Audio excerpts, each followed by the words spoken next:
Hello friends, मैं झरना माथुर। मेरे चैनल में आप सभी का स्वागत है।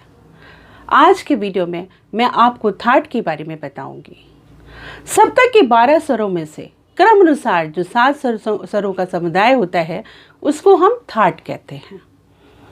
थाट को हम प्राचीन काल में या संस्कृत भाषा में हम मेल भी कहते थे, यानी थाट को हम मेल कहते हैं। थाट में 7 स्वरों का होना अति आवश्यक है, क्योंकि अगर कम से कम 7 और अधिक से अधिक 7 स्वर अति आवश्यक रूप से होना चाहिए, जिससे रागों की उत्पत्ति हो सके। थाट में रागों की उत्पत्ति करने की क्षमता होती है।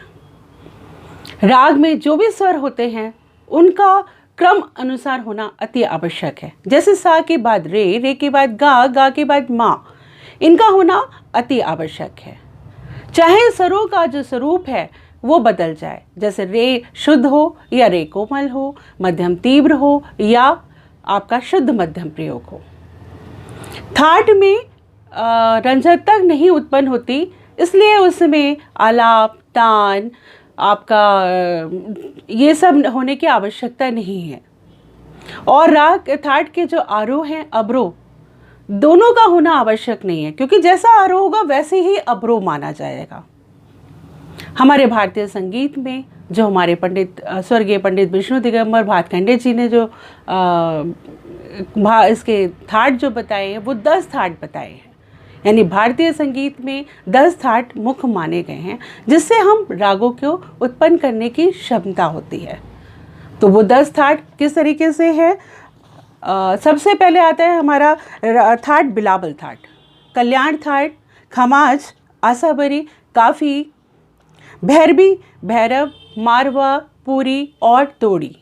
ये 10 थाट हमारे मुख्य रूप से पाए जाते हैं, जिसमें सबसे पहला बिलावल थाट है। उसमें सारे स्वर जो हैं वो शुद्ध होते हैं। उसके बाद दूसरा आता है कल्याण, इसमें सारे स्वर शुद्ध होते हैं मगर मध्यम इसमें तीव्र प्रयोग किया जाता है। खमाज, अगला जो है खमाज, इसमें नी जो स्वर है वो कोमल होता है, बाकी स्वर आपके शुद्ध होते हैं। आसाबरी में गाधा नी कोमल होता है और शेष स्वर शुद्ध होते हैं। काफ़ी में गा और नी कोमल स्वर होते हैं, बाकी स्वर शुद्ध होते हैं। भैरवी, रे गाधा कोमल और शेष स्वर शुद्ध होते हैं। भैरव, रे और धा कोमल होता है। मारवा में रे कोमल, मध्यम तीव्र और शेष स्वर शुद्ध होते हैं। पूर्वी, रे धा कोमल और मध्यम तीव्र और शेष स्वर शुद्ध होते हैं। तोड़ी में रे गाधा कोमल और मध्यम तीव्र होता है। तो ये तो मैंने आपको इसके बारे में जानकारी दी कि थाट किसे कहते हैं, थाट में क्या क्या होना चाहिए। अब इससे संबंधित जो क्वेश्चंस बनते हैं उसमें पहले तो यही है कि भाई थाट किसे कहते हैं। तो सप्तक के 12 स्वरों में से जो क्रम अनुसार 7 मुख्य स्वर समुदाय होते हैं उनको हम थाट कहते हैं। थाट को हम क्या कहते हैं?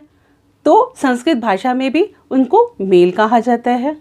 तीसरा क्वेश्चन जो बनता है वो ये बनता है कि थाट से कितने थाट हैं, हमारे भारतीय संगीत में कितने थाट हैं। ये क्वेश्चन बहुत ज़्यादा मुख्य रूप से आता है। तो इसका आंसर है कि हमारे संगीत में 10 थाट माने गए हैं। थाटों के नाम पता होना चाहिए।